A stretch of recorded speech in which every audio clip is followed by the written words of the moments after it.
অর্থাৎ আল্লাহ বলছেন, বান্দা মনে রেখো, মায়ের পেট থেকে তোমাকে আমি বের করার আগে এক কথায় বানাই নাই, এক শব্দে বানাই নাই। কুন, আমি কিন্তু সেই আল্লাহ যে কুন বললে হয়ে যায়। আমি যদি বলতাম কুন তাহলেই হয়ে যেত, কিন্তু আমি তোমারে বানাইতে গিয়ে 7টা ধাপে আমি আল্লাহ মায়ের পেট থেকে তোমাকে বের করেছি।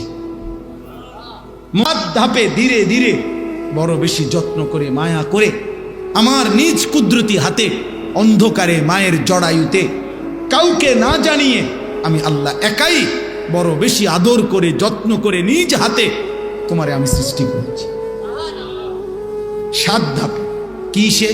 1 মাটি, 2 বীর্যের ফোঁটা, 3 জমাট রক্ত, 4 গোশতের টুকরা, 5 হাড্ডির একটা কঙ্কাল, 6 হাড্ডির কঙ্কাল উপরে নাক চোখ কান লাগাইয়া গোশত দিয়ে শরীর গঠন, 7 রূহ ফুকে দিয়ে মায়ের পেট থেকে বের করছি। তুমি মনে রেখো বান্দা, তুমি আমার বড় বেশি যত্ন করো। তোমার আমি এক শব্দে বানাই নাই, কোন বলে বানাই নাই, নিজ হাতে বানাইছি। তুমি আমার শব্দে নয়, কুদরতি হাতে তৈরি। সেই তুমি যাকে আমি আল্লাহ তাআলা 9 মাস অন্ধকার মায়ের রেহেমে এতটা যত্ন করে বানাইলাম, একটা একটা অঙ্গ আমি লাগাইছি, এই নাক চোখ কান হাত পাও। তোমার মাকে জিজ্ঞেস করো যে মা আপনাকে জিজ্ঞেস করছি নি আল্লাহ? পৃথিবীর কোনো মা বাপকে তো আল্লাহ জিগায় নাই। আল্লাহ বলছে আমার নিজ পছন্দে, ফি আইয়ি সূরাতিম মা শাআ রাক্কাবাক, আমি যেমনে চেয়েছি সাজিয়েছি। ওরে আমি কালো বানাইলাম কেন? আমার ইচ্ছা হয়েছে। ওকে আমি সুন্দর বানালাম কেন? আমি আল্লাহর ইচ্ছা হয়েছে। ও কেন লম্বা? আমার ইচ্ছা। ও কেন বেটে? আমার ইচ্ছা। ও কেন স্বাস্থ্যবান? আমার ইচ্ছা। ও কেন দুর্বল হ্যাংলা? আমার ইচ্ছা। ও কেন ফর্সা? ও কেন শ্যামলা? ও কেন বাংলায় বলে? ও কেন ইংরেজি বলে? ও কেন উর্দু বলে? এ কেন হিন্দি বলে? আল্লাহ বলেন আমার ইচ্ছা। ওরে কেন এই মাটিতে দিলাম? ওরে কেন আরবের মাটিতে দিলাম? আমার ইচ্ছা। আল্লাহ বলেন আমি আমার ইচ্ছায় আমার হাতে পছন্দ করে বানিয়েছি। বা সেই আমি মালিক, যে মালিক আমি তোমারে 9 মাস মায়ের অন্ধকার জরায়ুতে সৃষ্টি করেছি, সেই তুমি আজকে 9 বছরও এমন গেছে তুমি আমারে কোনোদিন 5 ওয়াক্ত নামাজের সেজদা দেও নাই। 365 দিনের একটা বছর গেছে, তুমি কোনোদিন ফজরের নামাজ একদিনও পড়ো নাই। আল্লাহ বলছে বান্দা, মুসলমানের ঘরে জন্ম দিয়ে ইমানদারের সন্তান এমন নিকৃষ্ট হয়? বলো ভাই, একটা ছেলেই বলো।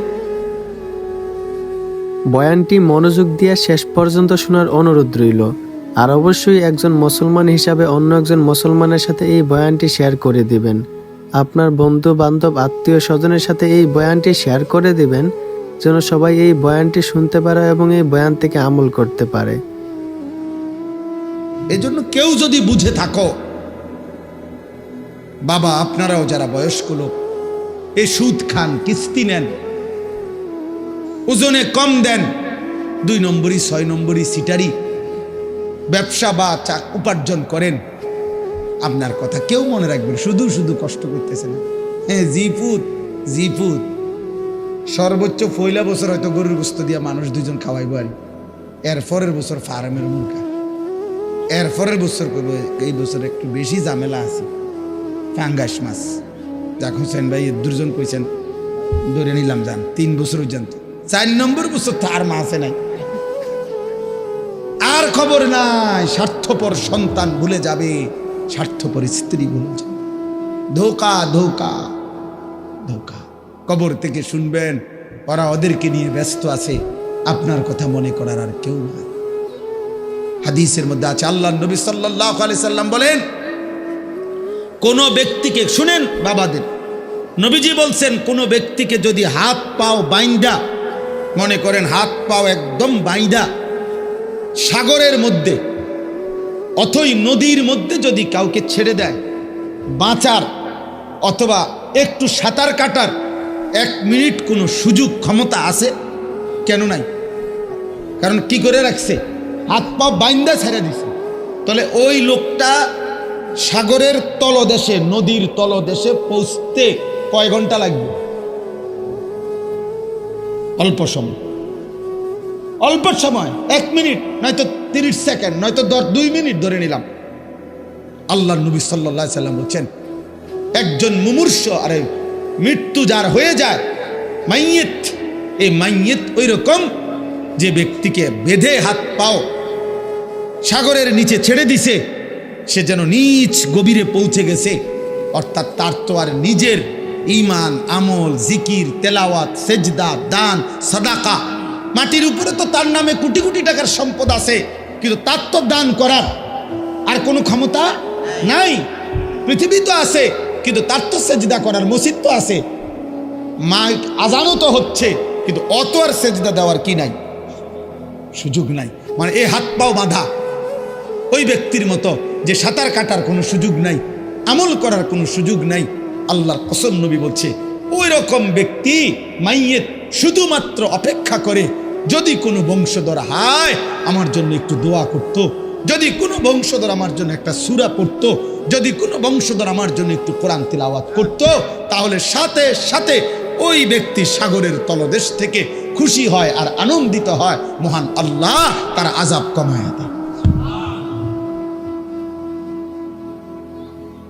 তাহলে ওই রকম সন্তানও তো বানাইল না, সন্তানও তো এবার নিজে জীবিত থাকতে ওনার চোখের সামনে ছেলে 365 দিনে কোনোদিন ফজরের নামাজ পড়ে না, ওনার মরার পরে ওই ফুতে তাহাজ্জুদ করব, ঠিক না?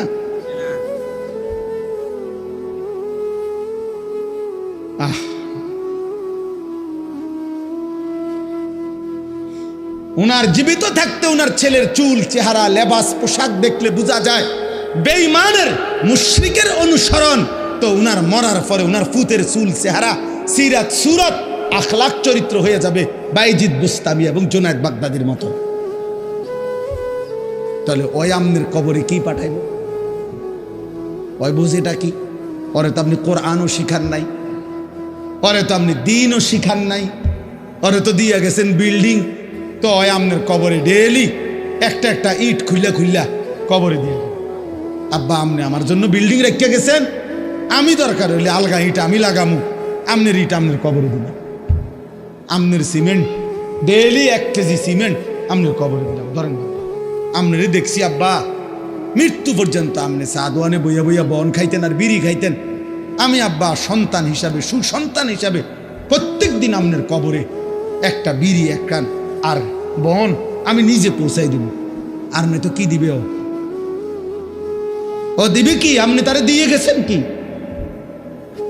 আপনি তো তাকে আল্লাহ চিনান নাই, আপনি তো তাকে আখেরাত চিনান নাই, আপনি তো তাকে কবর শিখান নাই, আপনি তো তাকে ওযু, নামাজ, ঈমান, আমলের উপরে রাখেন না। তার থেকে আপনি কি পাবেন? এজন্য মাদ্রাসা কি করে? মাদ্রাসা দুনিয়ার প্রয়োজনও পূরণ করে, মাদ্রাসা আখেরাতের প্রয়োজনও পূরণ করে, মাদ্রাসা এই তালেব ইলম নিজের ঈমান আমলও ঠিক করে, আর তালেব ইলমের সেজদা, নামাজ, কোরআন, সূরা, কেরাত এর বরকতে তার পুরা খানদানের কবরের আযাব মাফ হয়ে যায়। আজকে এক মা আমার মাদ্রাসার মাহফিলে কিশোরগঞ্জ থেকে, হাসেম ভাই, কিশোরগঞ্জ থেকে এক মহিলা তার ছেলেটাকে নিয়ে আসছে আমার মাদ্রাসা আইনা, আমার মাদ্রাসার ওস্তাদরে দিয়া আমার কাছে ছেলেটারে পাঠাইছে। কয় হুজুর, আমার কলিজা ছাড়া সন্তান, আমার সারাটা জীবনের সন্তানরা আমি ইয়া করছি, বড় করছি, সন্তান কোনোভাবেই আমার কথা শোনে না, আপনি একটু নসিহত করে দেন। তো এই কথা বলতে গিয়ে যে মহিলা কাঁদলো, চোখের পানি পড়লো। আমি শুধু ওই ছেলেটারে বলছি, রে বাপ, তোমারে আমি কোনো কথা শুনতে চাই না, আমি শুধু এতটুকু কথা বলছি। আমি বলছি ওই ছেলেরা, আমি বলছি, বাপ তোরে আমি বললাম আমার নাম মনে রাখিস, যে মায়ের চোখের পানি ফেললে এতগুলো, যদি আল্লাহর কসম যদি ফিরে না আসো, মার কথা মতো আল্লাহর নাফরমানি যদি না ছাড়ো, আমি বললাম তুই পথে পথে ভিক্ষা করবি।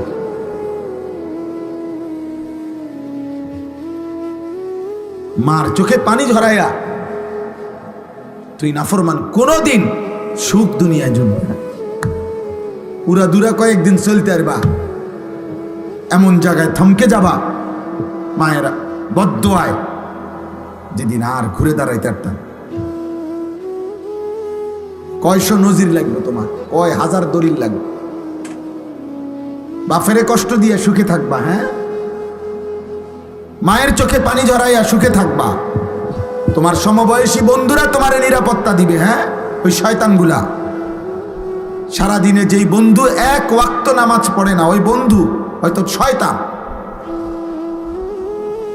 সারাদিনে মোবাইলে নারী ছাড়া, ছবি ছাড়া আর কিছু দেখে না, যে হয়তো শয়তান, ও তো ইবলিস। ও কিসের বন্ধু হবে? ও কিসের আবার বন্ধু এটা? এই জন্য প্রিয় ছেলেরা, আমার কথা মনে রাখো আব্বা, আমি তোমাদেরই ভাই। এই গ্রামের এমন কেউ নাই যে আমারে চেনে না। বয়স্ক এমন লোক মনে হয় না কেউ আছে যা করে আমি চিনি না।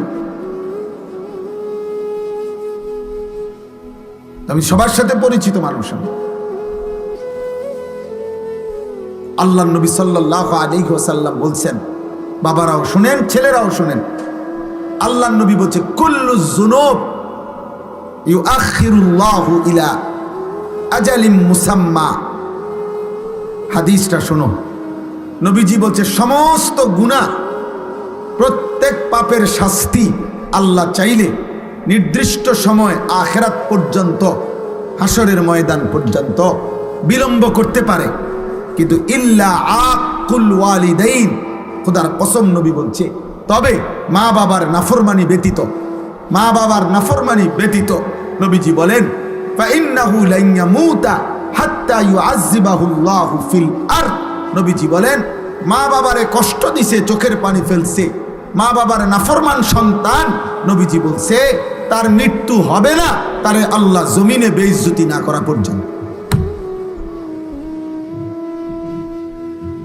তোকে আল্লাহ জমিনে বেইজ্জতি করবে।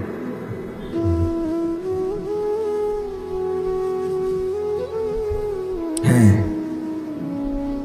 অন্তত তুমি মানুষের বাড়ি চাও, ও চিরেই দেখবা 20 বছর পরে তোমার মেয়ে যখন আরেক বেটার লগে ভাগ্যে যাইব, আর পুরা গ্রাম তখন যখন জুতার বাড়ি দিব তোমারে, ছিছি করবে, তখন তুমি বুঝবা মজা কাকে বলে।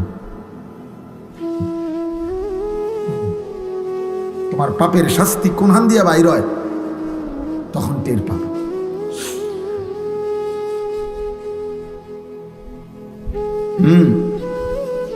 আমাদের এই মুরাদনগরের একজন বড় আলেম আমার একদিন বলছেন,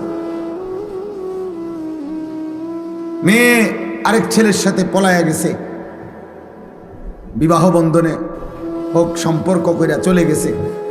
মা বাবা গিয়া থানার মধ্যে ওই ছেলে মেয়ের নামে মামলা করছে।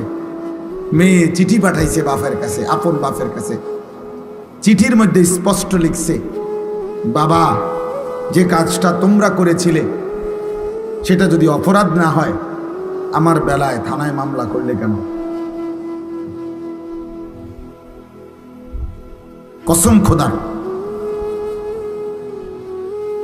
কি বুঝলেন? মানে তোমরা মা বাবাও তো কি করছিলা, এরকম হারাম প্রেম করেই ভাগ্যে গিয়া বিয়ে করছো। এখন আমিও সেই কাজটা করাতে আমার বেলায় মামলা করলাম, ওই বাবা কি জবাব দিবে?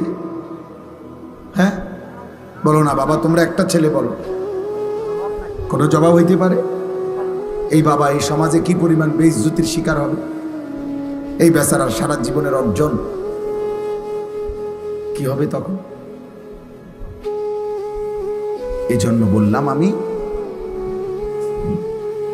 মৃত্যু আমাদেরকে বরণ করতেই হবে, আমাদেরকে কিন্তু চলে যেতে হবে। আমরা স্বীকার করি বা না করি, বুঝি কিংবা না বুঝি, আমরা মরে যাব বাপ।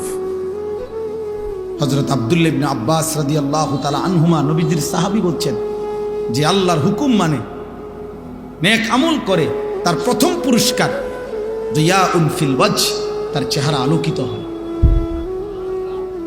কসম খোদার। এবং তিনি বলছেন গুনার প্রথম শাস্তি, গুনাহের প্রথম শাস্তি সাওয়াদুন ফিল ওয়াজহ, চেহারা কালো হয়। নেকির দ্বিতীয় পুরস্কার নূরুন ফিল কালব, অন্তর আলোকিত হয়। গুনার দ্বিতীয় ক্ষতি জুলমাতুন ফিল কালব, অন্তর অন্ধকার।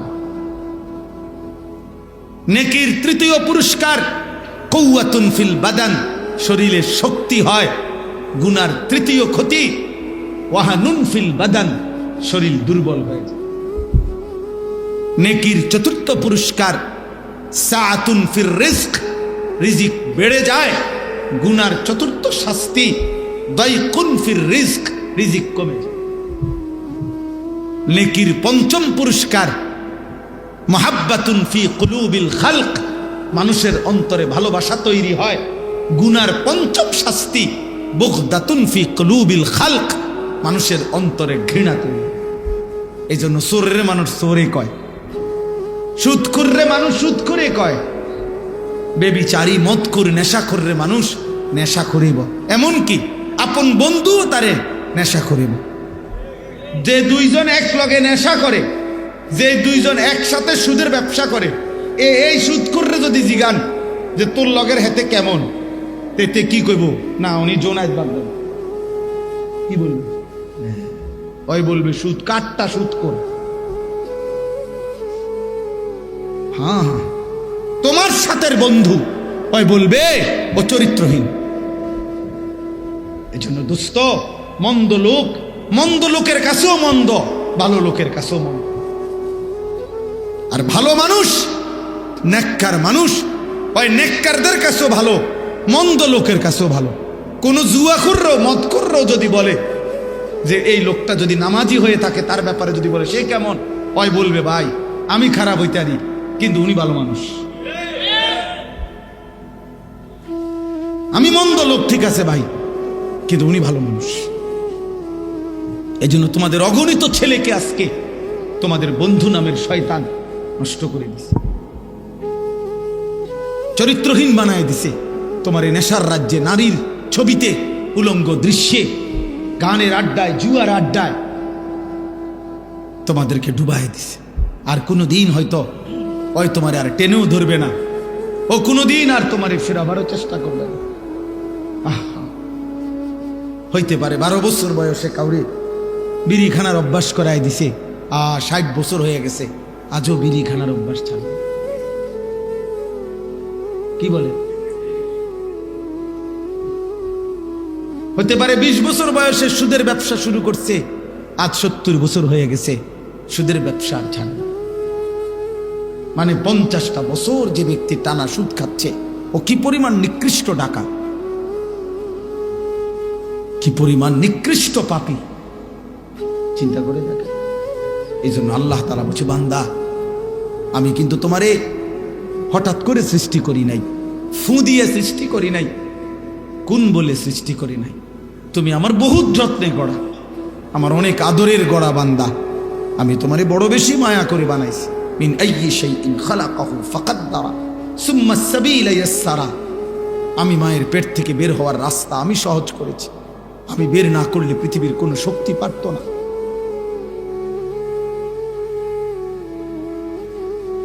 আমি পরিপক্ক না করলে এক ফোঁটা বীর্য কেমনে এমন সুন্দর মাটির, এমন সুন্দর মানুষের নাক চোখওয়ালা কেমনে বানাইলাম।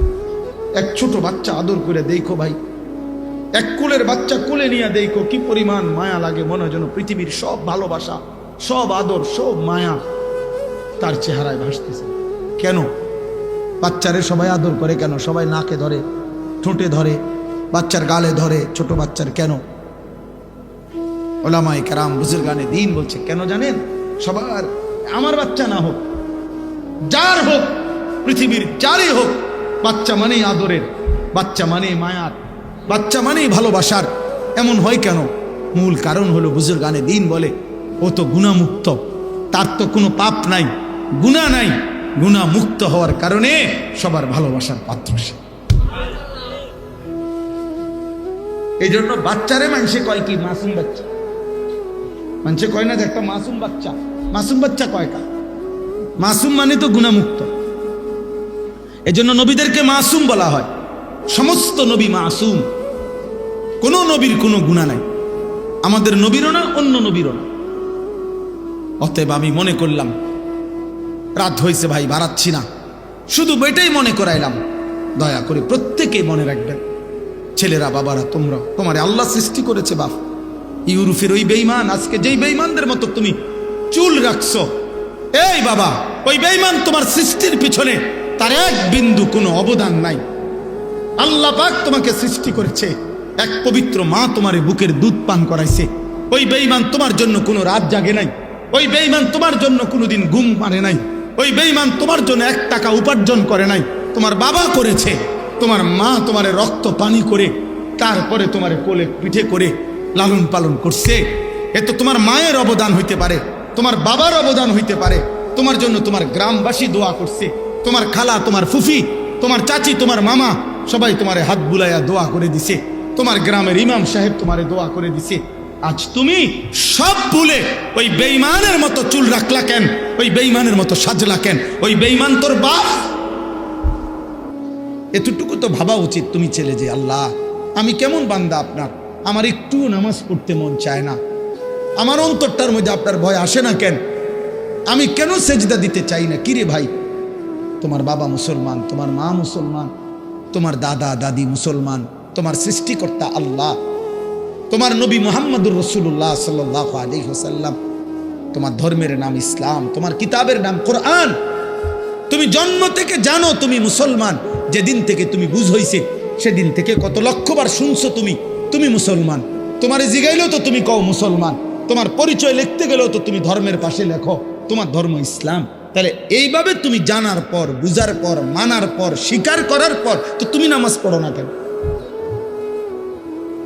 এটা কোন বিচারের কথা? আমার কথাটা বোঝেন নাই? ছেলেরা বলো ভাই, বুঝছো কিনা কথা?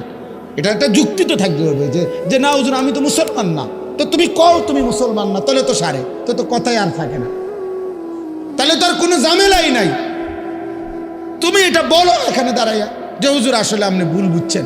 আমি এরকম হয়েছে, তাবলিগের কাজে গেছি, দাওয়াত গত বছরও দিনাজপুরে, হুসাইন ভাই খুলনাতেও, হ্যাঁ দাওয়াত দিয়ে সারছি, শুনছে 20 মিনিট কথা বলার পরে ওরা 3 ছেলে আমার বলতে, হুজুর আমরা তো হিন্দু, কিন্তু আমার কথা পুরো শুনছে, হ্যাঁ মনোযোগ দিয়ে শুনছে।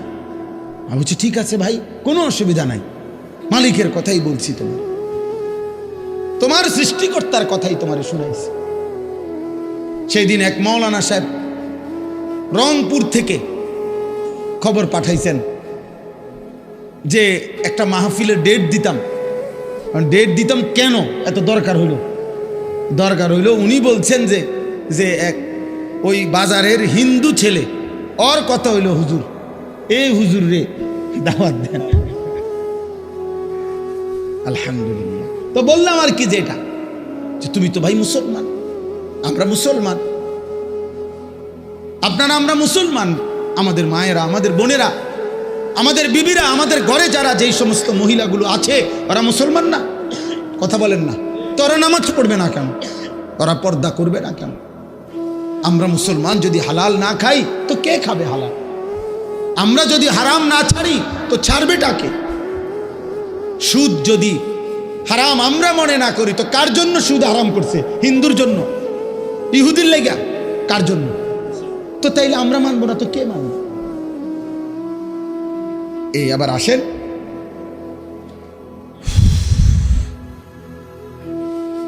বলা তো উচিত সারা রাত, বাকিটা হোসেন ভাই করবে।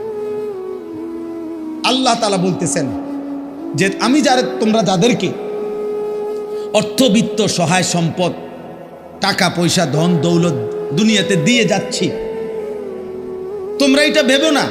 আল্লাহ বলে নাফরমান মনে মনে ভাবতেছে আল্লাহ তাও আমার উপরে রাজি, নইলে আমার এটি দেখা, আমার এদিকে কি সুন্দরে ভাত তরকারি খাওয়া, এত চুরি করি, আমার দিকে কোনো অসুবিধা হয় না। বুঝেন না কথা? আমি এত সিটারি করি, আমার দিকে কোনো অসুবিধা, কত সর্দিও হয় না। কত ভালো মানুষ দিয়ে দেখি আজ 10 বছর বিস্তার করে রয়েছে, লড়তেও পারে না। আমরা কি কারবারটা কি? আবু লাহাব মক্কার কাফের, নাম শুনছেন না আপনার? নবীজি সাল্লাল্লাহু আলাইহি সাল্লামের বিরোধিতাকারীদের মধ্যে সবচেয়ে বেশি বিরোধিতাকারী যে কয়েকজন, এর মধ্যে একজন আবু লাহাব। সাহাবীরা ওরে বলতো, নবীর সাহাবীরা, এই আবু লাহাব। আবু লাহাবের একটা বদ অভ্যাস ছিল, নবীজি যেখানেই কাউকে কালেমার দাওয়াত দিতেন, মানে কাউরে ইসলাম বুঝাইতেছে মনে করেন, হে পিছন থেকে একটু দূরের থেকে ওর দিকে তাকাইয়া কইতো, সাবধান, ধরা খাইও না, একবারে মারারিবা, আর বিড়ি খেতে পারত না, ইতান শুনলে সিটারি যে করতে এত সুন্দর, ইডিহার করতে পারত না, রেডি সাউন্ড, নাটক সাউন্ড, সিনেমা সাউন্ড, এটি সব ছেড়ে দিতে হইব এই মৌলবীর কথা শুনলে। হ্যাঁ, মানে বলতো না না। এরপরে নবীজি সাল্লাল্লাহু আলাইহি সাল্লাম সরে গেলেই এই বেঈমান ওই লোকের কাছে গিয়ে বলতো, কি কইছে, এই কইছে তোরে না, হ সাবধান, এডি কইয়া হে বিরাট বড় জাদুকর, নাউজুবিল্লাহ, ও অনেক বড় গণক, ও একটা ফেস তাকাই দিছে সমাজটার মধ্যে, কয় যে আমাদের পুরাটা এলাকা নষ্ট করে লাইছে, মায়ের লগে এখন আর ফুতের মিল নাই, ফুতের লগে মার মিল নাই, স্বামীর লগে স্ত্রীর মিল নাই, বাপের লগে ফুতের মিল নাই, একটা বেড়াছাড়া লাগাই দিছে, নাউজুবিল্লাহ। এইভাবে সে বলতো।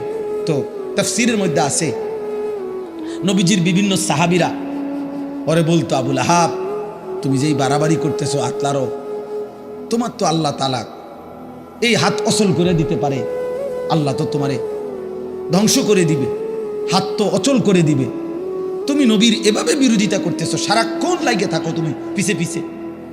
এই তখন তাফসীরের মধ্যে আছে, প্রত্যেক দিন সকালবেলা আইসা ওই লোক পরিচিত, এরা সমবয়সী না, যারা ইমানদার হয়েছে সাহাবী, ওরাও তো অনেকেই কুরাইশ বংশীয়, তো সমবয়সী, এক লগে চলুন না মানুষ, তো আইয়েই কইতো, কিরে এই যে হাত কিচ্ছু হয়েছে না, এই যে কি সুন্দর, কও তো কইলা তো এরুম হইব হেরুম হইব, কও কিচ্ছু তো হয়েছে না।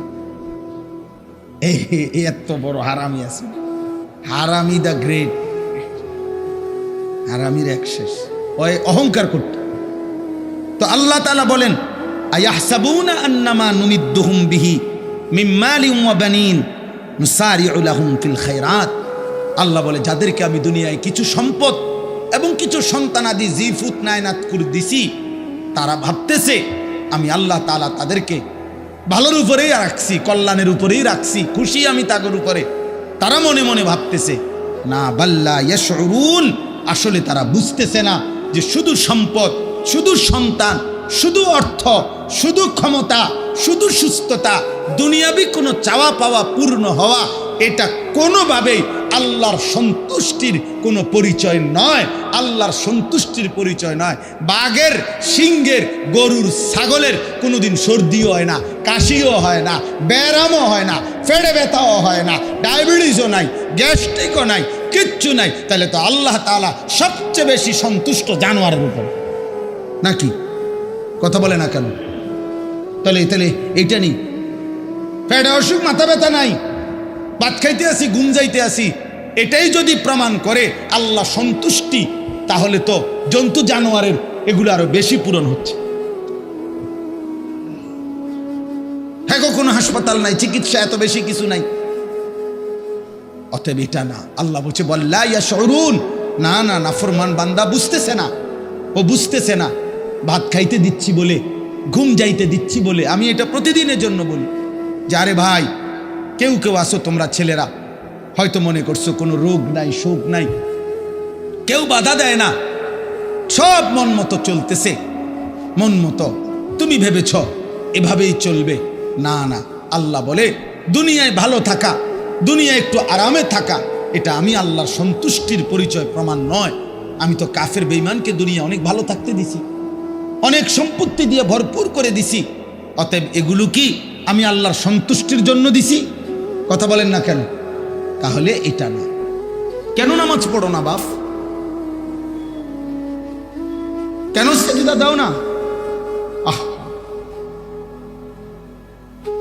3 নম্বরে আল্লাহ বলেন, অমিনকুম মান ইউতাওয়াফা মিন ক্বাবলু। আল্লাহ বলছে, বান্দা, এবার তৃতীয় কথা মনে রাখবা, আমি আল্লাহ শিশু বানাই, আমি যুবক বানাই, আমি বৃদ্ধ বানাই, কিন্তু সকলকে নয়। সকলকে?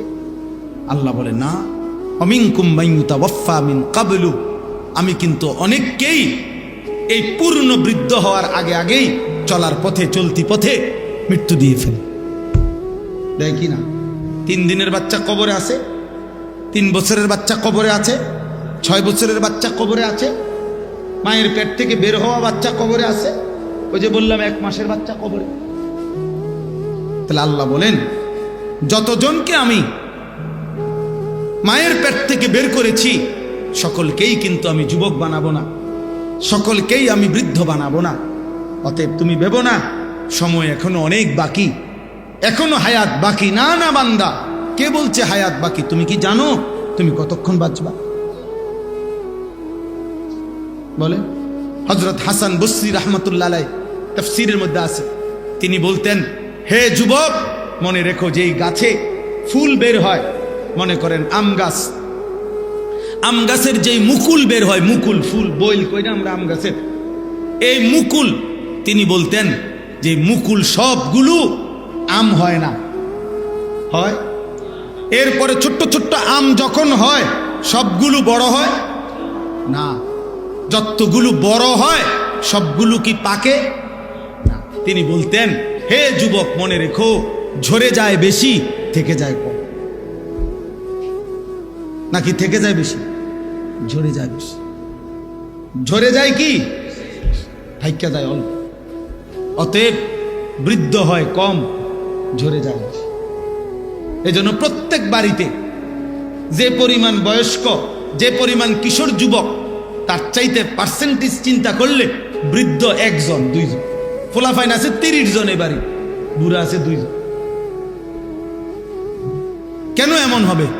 হিসাবে তো ফোলাইন যদি থাকে 30 জন, বুড়া থাকবার কথা কমপক্ষে 12, 14, 15 জন। না, ঝরে যায় বেশি, চলে যায় বেশি, থেকে যায় কম। এই হলো তৃতীয় সবক। অতএব আল্লাহ বলছে, বান্দা নেকামলের জন্য, আখিরাতের জন্য সময় লম্বা করো না। সেই সময় পর্যন্ত যদি না যাও, তুমি যেটা টার্গেট নিছো যে আমার বয়স আরেকটু বড় হলে তারপরে আমি ভালো হব, তো সেই পর্যন্ত হায়াত না মিললে, ওয়ালামু আন্নাল মারআ ওয়ালামু আন্নাল্লাহা ইয়াহুলু বাইনাল মারই ওয়া কলবি, আল্লাহ বলে, বান্দা মনে রেখো মানুষের ইচ্ছা আর আল্লাহর ফয়সালা, মানুষের মাঝখানে বিভেদ, ফাটল হয়ে যায়, মানুষের মাঝখানে পার্থক্য করে দেয়। অর্থাৎ নবীজি উদাহরণ দিছেন, একদিন এরকম আঁকা বুঝাইছেন, এখানে একটা আঁক দিছেন, এখানে একটা আঁক দিছেন, এখানে একটা আঁক দিছেন। বলছেন এই আঁকে মানুষ দাঁড়িয়ে আছে, এই আঁকে মানুষের স্বপ্ন পরিকল্পনা এই পর্যন্ত, কিন্তু মাঝখানের আঁক দিয়া নবী বললেন মৃত্যু এসে ওই পর্যন্ত যেতে দেয়। প্ল্যানিং তো ছিল 4 তলা শেষ করব, কিন্তু হায়াত নাই। ইচ্ছা তো ছিল শেষ ফোলাটাও বিয়ে দিয়া কবরে যাবে, পারে না। ইচ্ছা ছিল এই ছোট মেয়েটাও বিয়ে দিয়ে কবরে যাবে, পারে না। পারে সব মানুষ? এই পৃথিবীতে সব মানুষের সব স্বপ্নগুলো পূরণ হয়? অতএব আজই ইবাদত কর। কয়টা হলো কথা? 3টা। 1, মায়ের পেট থেকে 7 ধাপে আমি তোমাকে যত্ন করে সৃষ্টি করেছি, বড় বেশি আদর মায়া করে, তুমি আমাকে ভুলো না। 2, এই পৃথিবীর হায়াতে যদি আমি পূর্ণ হায়াতও দেই, শৈশব, যৌবন, বৃদ্ধ, তা তো আমিই দেই, অতএব আমাকে ভুলো না। 3, আমি কিন্তু সকলকে পূর্ণ হায়াত দেই না, বৃদ্ধ পর্যন্ত, মাঝ পথেই অনেককে মৃত্যু দিয়ে দেই, কাজে তুমি আমল করতে দেরি করো। 4 নাম্বার, ওয়ালিতাবলুগু আজালাম মুসাম্মা, মনে রেখো আমি কিন্তু সকলকে যে বৃদ্ধ বানাই না, বরং মৃত্যু দিয়ে দেই, এটা কিন্তু অসময়ে না, অকালেও না, বরং আমি আল্লাহ প্রত্যেকের জন্য যেটুকু হায়াত বরাদ্দ রাখছি তাকদীরের মধ্যে, ওইটুকু হায়াত পূর্ণ করেই আমি সকলকে মৃত্যু। তাহলে কেউ অকালে মরে না, নির্দিষ্ট সময়েই মরে। এই জন্য আমাদের কারো এই কথা বলার অধিকার নাই যে আল্লাহ আমার দাদারে 60 বছর হায়াত দিলেন, আমারে কেন 20 বছরে মৃত্যু দিলেন, এ কথা বলার অধিকার আছে? তোমার দাদার মালিক তুমি, তোমার মালিক তুমি, তোমার দাদার সৃষ্টিকর্তা তুমি, তোমার সৃষ্টিকর্তা তুমি, তো তুমি জিজ্ঞাসা করার। আমরা শুনছি ছাত্র জীবনে দুই হুজুর, দুজনেই ভালো মানুষ, আল্লাহওয়ালা আলেম। তো একদিন বিকালবেলা আসরের পরে হাঁটতেছেন, তখন সকাল থেকে ওই দিন বৃষ্টি হইতেছিল, এই গুড়ি গুড়ি বৃষ্টি, অল্প অল্প কুদ্দুর কুদ্দুর হয়, কুদ্দুর থামে, আবার হয়, এই হালকা হালকা বৃষ্টি হচ্ছিল সারাদিন। তো উনি স্বাভাবিকভাবে এই হুজুর ওই আলেমকে বলতেছিলেন যে কি যে শুরু হইলো সারাটা দিন, হইলে একবারে হইলাই তো বৃষ্টি, বুঝেন নাই, একটু একটু করে হয়। তখন এই আলেমে দিন ওনারে বললেন, কি খবর হুজুর, বুদ্ধিটা কারে দিলেন, পরামর্শটা কাকে দিলেন যে একবারে বৃষ্টি হয়ে গেলে ভালো হইতো, এই বুদ্ধিটা দিছেন কাকে? কাকে? আল্লাহকে বুদ্ধি দিছে না তো আপনি আল্লাহরে বুদ্ধি দিবার কি? তখন তিনি বলছে আস্তাগফিরুল্লাহ, হ্যাঁ ঠিকই তো, আমি ভুল করছি, আমার তো এই বলার অধিকার নাই। তো এই হলো তৃতীয়। চতুর্থ কথা, আল্লাহ বলছে বান্দা আমি কিন্তু হায়াত পূর্ণ করেই মৃত্যু দেই, অর্থাৎ ছোট হোক বড় হোক, শিশু হোক কোলের হোক, এটা আমার ফয়সালা, তোমার কিছু করার নেই। সর্বশেষ কথা হলো ওয়ালাআল্লাকুম তাকিলুন, আল্লাহ তাআলা বলেন বান্দা এগুলো আমি কেন করি? একবার মাটি, একবার বীর্য, একবার জমাট রক্ত, একবার গোশতের টুকরা, একবার হাড্ডির খাঁচা, একবার গোশতের আবরণ দিয়ে শরীর গঠন, নাক চোখ লাগিয়ে রূহ ফুঁকে দিলাম, শিশু বানাইলাম, যুবক বানাইলাম, বৃদ্ধ বানাইলাম, আবার সকলকে ওই পর্যন্ত নিলাম না, মাঝপথে অনেককে মৃত্যু দিয়ে দিলাম। কখনো হাসাই, কখনো কাঁদাই, কখনো সুখে রাখি, কখনো দুঃখে রাখি, কখনো আনন্দ দেই, কখনো দুঃখ দেই, কখনো সুস্থ রাখি, কখনো অসুস্থ বানায় ফেলি। এমন কিছু করি কেন আমি? বলা আল্লাকুম তাকিলুন, তোমরা যেন বুঝতে পারো, তোমরা যেন বুঝতে পারো, তোমরা যেন বুঝতে পারো। আল্লাহ বলছে বান্দা তুমি যেন বুঝতে পারো যে আমার শরীর, আমার জীবন, আমার দেহ, আমার শিশু, আমার যৌবন, আমার হায়াত, আমার রাত এবং আমার দিনের উপরে মূলত আমার কোনো অধিকার নাই, আমার কোনো ক্ষমতা নাই, সব ক্ষমতা আমার উপরে কার? অতএব আমার উচিত বিবেকের দাবি, আকলের দাবি, ইনসাফের দাবি, দিমাগের দাবি, যুক্তির দাবিও এটা আল্লাহর গোলামি করা, আল্লাহর ইবাদত করা, আল্লাহকে সেজদা করা। এই জন্য শেষ কথা হলো যার ভিতরে ইবাদত নাই, আল্লাহর ইবাদত এই বুঝটুকু যার নাই, ওর মূলত আকল নাই, ও পাগল, ও মাতাল, ও তার সিরা, ওরা কোন আকল। বয়ানটি যদি আপনাদের কাছে ভালো লেগে থাকে তাহলে অবশ্যই ভিডিওতে একটা লাইক করে দিবেন। আর হুজুরের বয়ান আপনাদের কাছে কেমন লাগে তা কমেন্ট করে জানাতে ভুলবেন না। আর হুজুরের নিয়মিত এরকম বয়ান পেতে অবশ্যই আমাদের এই সঠিক পরিবর্তন চ্যানেলটি সাবস্ক্রাইব করে রাখবেন।